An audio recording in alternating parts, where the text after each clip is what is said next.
Perú es un país sumamente informal, en donde las posibilidades de control son bastante difíciles. No solamente en el comercio ambulatorio, en los medios de transporte, en los propios centros comerciales. A ciencia cierta, se estaba utilizando la mascarilla y se estaba pidiendo la cartilla de vacunas, pero sin ningún control verdadero. Nosotros inmediatamente vamos a entrar en comunicación con Abel Salinas, ex ministro de Salud. Bienvenido, señor Salinas, doctor Salinas, a Exitosa. Karina, siempre es un gusto estar con usted. Y ciertamente, yo creo que lo que viene ocurriendo en los países alrededor nuestro, incluido Chile, que es el país que tenía mayor rigidez en las normas, también han anunciado que quitarán el uso de las mascarillas y la obligatoriedad de presentar una cartilla de vacunación. Sin embargo, yo debo pensar que, y en Chile así ocurrió, se toman estas decisiones en virtud de toda una investigación y de un soporte epidemiológico, científico adecuado. Me imagino que el ministro de Salud dará cuenta también de esa investigación, de ese sustento científico que se ha hecho en el Perú. Sobre todo porque el Perú es un país sumamente informal, en donde las posibilidades de control son bastante difíciles. No solamente en el comercio ambulatorio, en los medios de transporte, en los propios centros comerciales. A ciencia cierta, se estaba utilizando la mascarilla y se estaba pidiendo la cartilla de vacunas, pero sin ningún control verdadero. Es decir, cualquiera podía presentar una foto de cualquier cartilla de vacunación en su celular e ingresaba. En consecuencia, también es cierto que las medidas no se están tomando en cuenta. Así es, la realidad nos estaba rebasando, doctor. Es cierto que nosotros veíamos que en las calles la gente ya no estaba utilizando las mascarillas. O si las utilizaban mal. O si entrabas a algún centro comercial o alguna tienda, ni siquiera ya te pedían el carnet de vacunación. Uno llevaba y traía el carnet de vacunación por gusto. Subías a un taxi y el taxista ya no estaba con la mascarilla. Y por más que las políticas de algunos de estos taxis de aplicativo te decían que debía llevar la mascarilla, el señor taxista te decía que él ya por autodeterminación había decidido no ponérsela. Es decir, ya bastante gente no usa la mascarilla. Entonces, en la realidad, los peruanos, no sé cuánto por ciento de los peruanos no estaban usando la mascarilla. Si esto es parte de nuestra realidad, lo que están haciendo ahora no es transparentar la realidad. Exactamente, yo creo que aquí hay que sincerar y no hemos tenido las posibilidades de hacer el control adecuado. No nos olvidemos que desde el señor Vizcarra nosotros tuvimos el peor manejo de la pandemia, desastroso, y esto nos llevó pues a la cantidad de pérdidas de vidas humanas lamentables, más de 200.000 muertes, por los malos manejos. Acuérdense de las pruebas mal llamadas rápidas, de cerrar el primer nivel de atención, de no tener respuesta hospitalaria, etcétera, que nos llevó a este manejo, peor aún con el vacunagate y toda esta corrupción que ha habido alrededor. De manera tal que sí, somos un país bastante difícil, la informalidad es muy grande, y a mí me preocupa algo, Karina, y es que los servicios de salud, el sistema de salud, sigue en estado crítico. Tenemos muchas carencias de medicamentos, de insumos, las atenciones postergadas, y de eso, que sería la prioridad, no se dice nada. Muy bien, yo quiero detenerme allí, por favor, porque yo quiero detenerme allí. Yo entiendo que hay necesidades postergadas y le doy totalmente la razón, pero quiero, antes de abordar ese tema, quiero, por favor, cerrar el tema de las mascarillas. ¿Está de acuerdo o no? Porque siento que usted no está de acuerdo, mientras que en el resto del mundo ya vamos dejando las mascarillas, volviendo a la normalidad, y todo esto que nos pasó por falta de gestión, por corrupción, porque no se pusieron las pilas en su momento, por decir, usted acaba de narrar el tema de Vizcarra. Entonces, también nos pasó factura con muerte, con dolor, pero también se habló de la inmunización natural, ¿no? De todos los peruanos, casi todos nos hemos contagiado. Eso, si lo sopesamos, no, de alguna manera no nos protegió, no nos protege. Ciertamente no al 100%, y nadie podría garantizarlo en un estudio serio. La inmunidad natural, que es la que se adquiere por la enfermedad propia, adquirida, no sabemos por cuánto tiempo nos protege. Exitosa. Y en las personas vulnerables sigue siendo un riesgo. En consecuencia, yo creo que deberíamos enfocar el tema en forma diferente. Deberíamos completar, todavía hay un buen número de peruanos, casi 5 millones de peruanos, que apenas tienen, que solo tienen 1 o 2 dosis de vacunas, cuando deberían tener 3 dosis de vacunas de COVID. Yo creo que eso es más importante y deberíamos abocarnos. Entonces, para usted, el mensaje debería ser: si tú tienes menos de 3 dosis, mejor sigue con tu mascarilla. Por ejemplo, ese sería un mensaje mucho más claro. Lo que pasa es que esto significaría reconocer que no hemos logrado la meta que queríamos, a pesar que se nos hable y nos digan, hemos utilizado más de 80 millones de dosis. Sí, pero hay personas que le hemos puesto 3, 4 y hasta 5 dosis, cuando lo protector son 3 dosis y tenemos un buen grupo que no tiene, estamos hablando de 4 o 5 millones de peruanos, que tienen 1 o 2 dosis de vacuna. Sí, porque yo vi las cifras del MINSA, vi las cifras del MINSA, y como usted bien narra, está todo el total, pero no está el desagregado. Y yo quería ver el desagregado, a ver cuántos tienen la 4ª dosis, la 3ª dosis, y además me gustaría ver por edades, ¿no?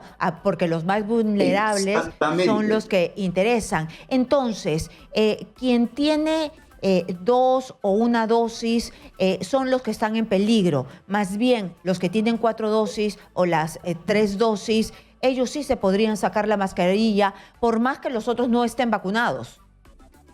Exactamente, en teoría están mejor protegidos. Y naturalmente que la cultura de cuidado, del autocuidado, debería ir en el sentido de que evitar aglomeraciones, y si estoy en espacios cerrados, si hay más personas, es preferible seguir usando la mascarilla. Exitosa. No solamente en hospitales, no solamente en clínicas, sino en donde veamos que hay mucha gente y la ventilación no es adecuada, mejor coloquémonos las mascarillas. No nos confiemos solamente en las vacunas. No nos olvidemos que siempre pueden aparecer variantes, los virus van cambiando y pudieran hacerse más agresivos.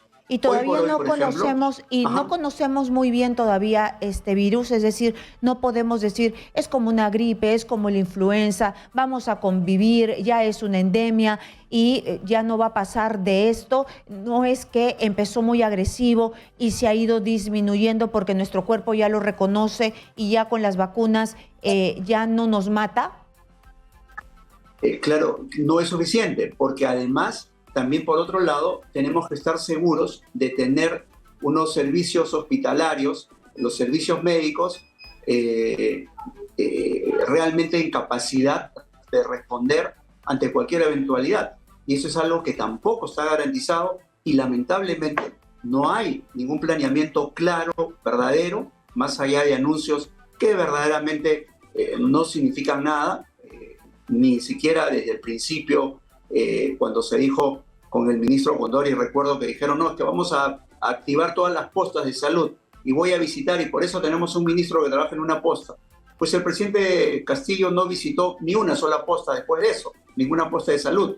Es decir, realmente hay problemas serios en la gestión. Hoy por hoy, por ejemplo, tenemos una brecha de las vacunas, la cobertura de vacunas en los niños menores de 1 año. Fíjese, Karina, de las vacunas regulares, cada 1% que no se ha vacunado son más de 5.000 niños en riesgo de enfermarse y en riesgo de morir. Si tenemos 10% por debajo de las coberturas esperadas o deseadas, son más de 50.000 niños en riesgo. Y esto lo podemos multiplicar. En consecuencia, estamos en un problema serio. Entiendo que el ministerio tiene que hacer esfuerzos grandes para cerrar estas brechas. Hay un trabajo en eso, pero aún falta más por hacer. Además, incluir en nuestro calendario de vacunas, incluir vacunas mejores, que nos den mayor protección a nuestros niños, por ejemplo, a nuestros niños prematuros, que están desprotegidos y que a veces hacemos esfuerzos grandes para sacar adelante un niño menor de 1,5 kilos, pero sale de alta y se infecta por no recibir las vacunas adecuadas, correctas, porque no están en el calendario nacional. Quiero decir que desde la Sociedad Peruana de Pediatría, a la cual represento en el Comité Consultivo de Vacunas, hemos pedido allá al Ministerio formalmente, a través del comité, que se incorporen vacunas para proteger a los prematuros. Muy bien, entonces yo quiero cerrar este círculo de las vacunas para entrar a lo que nos falta, porque sí hay una noticia muy importante en torno a la polio que ha dado la Organización Panamericana de la Salud. Para cerrar el tema del COVID, entonces, ¿a usted le parece que las aglomeraciones y las personas que no están con las dosis completas para las vacunas, hay que tener en realidad un mensaje distinto de parte del Ministerio de Salud? No simplemente decir para la mayoría de la gente sin distinguir a la población. Además también hay, acá yo tengo un documento, es la resolución directorial 8081 de DIGEMIT, que se lo manda nuevamente a la entidad favorita del hermano del Premier, ¿no? Cenares. Se lo manda a Cenares. Le están mandando a sacar del mercado un lote de vacunas Sinopharm. ¿Por qué? Porque no cumplen con el análisis, no presentan con el análisis, no cumple con el análisis actualizado intermedio del estudio fase 3. Entonces, lo que le piden es que saquen del mercado, dicen ellos, es decir, inmovilizar las vacunas, los lotes que ya han sido repartidos, ¿no? Ya han sido repartidos en los almacenes. Son 25 unidades ejecutoras en todo el país.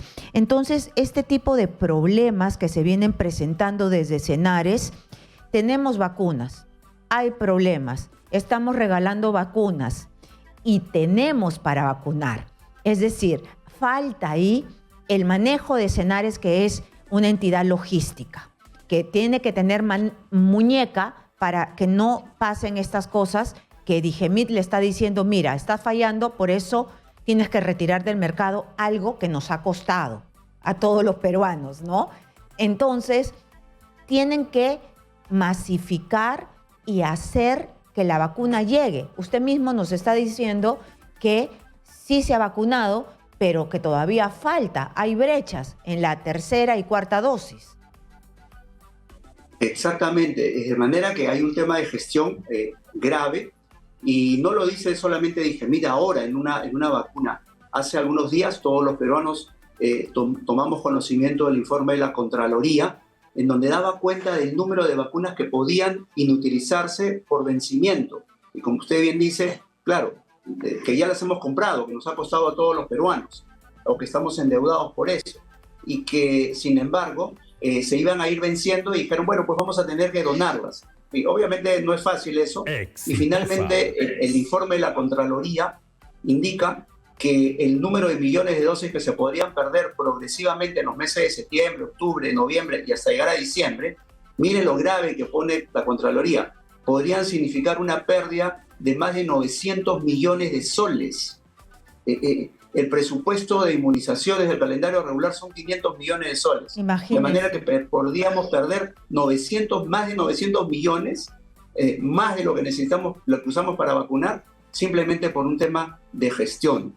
No sé si han habido malos manejos, no tengo la evidencia en este momento, pero si eso fuera, peor aún todavía. Pero aquí dice, en esta resolución que en cualquier momento vamos a poner en pantalla, y me llama la atención porque según DIGEMIT, y esto le llama la atención hace poquito nada más, porque es un proceso que viene desde el año pasado. pero que todavía sigue en marcha porque todavía las unidades ejecutoras siguen reportando que están inmovilizando en los almacenes este lote de vacunas Sinopharm. Pero lo que me llama la atención es que les dicen, ustedes no siguen el protocolo, no han seguido el protocolo, y el Perú en realidad lo que no ha hecho es no cumplir con el análisis. ¿Qué quiere decir eso? El análisis intermedio del estudio fase 3 realizado en estudio clínico de Argentina no presenta las adendas del protocolo. ¿Qué quiere decir? No se ha presentado a la fecha dicha información. ¿Qué quiere decir eso? Sí. Y dice, se resuelve cancelar la autorización del registro sanitario condicional, bla, bla, bla, ¿no? Entonces, eso es lo que a nosotros nos compete, y yo entiendo, ¿no? Exactamente, lo que ocurre es que por el tema de la emergencia, los registros sanitarios que dio DIGEMIT fueron algunos por emergencia, que eran por un tiempo muy corto y por una muy corto, y también los registros condicionales, no los registros definitivos. Y los registros condicionales estaban sujetos a que se mostrara la suficiente evidencia científica de estudios de fase 3 o las autorizaciones de organismos altamente calificados como la FDA o como la EMA de Europa. Sin embargo, si estos productores de vacunas no cumplen con esos requisitos del sustento de la evidencia científica en los ensayos clínicos, porque son muy pocos, hay muy poca publicación acerca de Sinopharm. Uno comienza a buscar vacunas de COVID y encuentra de otras marcas, de otros laboratorios, muchísima información. En el caso de Sinopharm, desde el principio, y eso es algo que llamó la atención profundamente a muchos peruanos y a muchos médicos, nos preocupaba por qué se prefirió tanto una vacuna que no tenía evidencia demostrada en la literatura médica. Sin embargo, claro, muchos decíamos, bueno, peor es no tener nada. Sin embargo, esto pareciera, como ya todos los peruanos sospechan, estuvo inmiscuida en algún manto de poca transparencia, que tendrá que investigarse, así como las 200.000 muertes por malos manejos, igualmente por la vacuna. Yo creo que esto es algo que el Perú no puede pasar por alto. Ojalá nuestros congresistas, ya que están un poco aletargados en las decisiones que tienen que tomar en representación de los peruanos, por lo menos esto sí lo tomen y hagan una investigación como corresponde.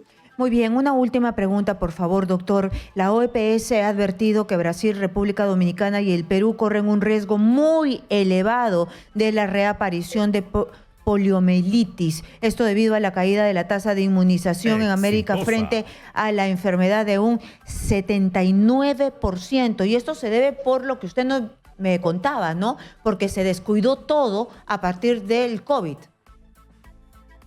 Sí, exactamente. Se descuidó a partir del COVID y la capacidad de respuesta ha sido bastante lenta. En realidad, tenemos serios problemas todos los días, por ejemplo, con el recurso humano.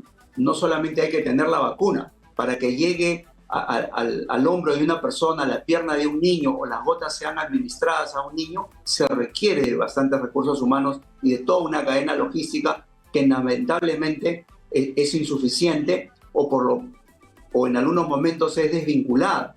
Acuérdense cuántas personas, cuántos recursos humanos son contratados temporalmente, no son remunerados y obviamente después ya no pueden trabajar. En consecuencia, tenemos serios problemas de gestión y de eso no escuchamos nada. Y eso es algo que me preocupa.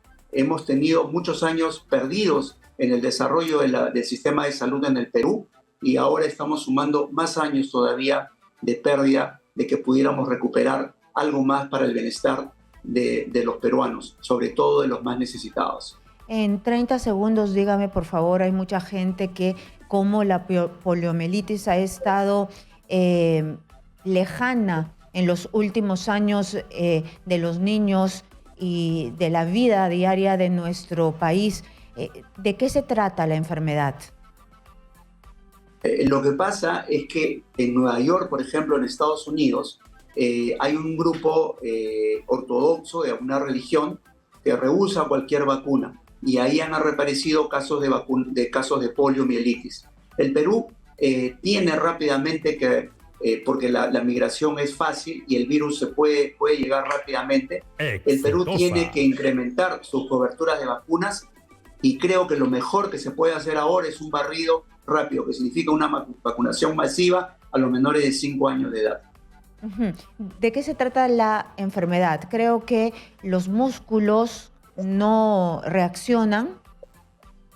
Exactamente, es una infección que provoca parálisis, que puede provocar la muerte también, pero puede provocar parálisis desde los miembros superiores, la respiración, pero también los miembros inferiores. De hecho, el último caso de Perú fue en Pichanaki en el año 91-92 y desde ahí ya no volvemos a tener más poliomielitis originada por el virus salvaje.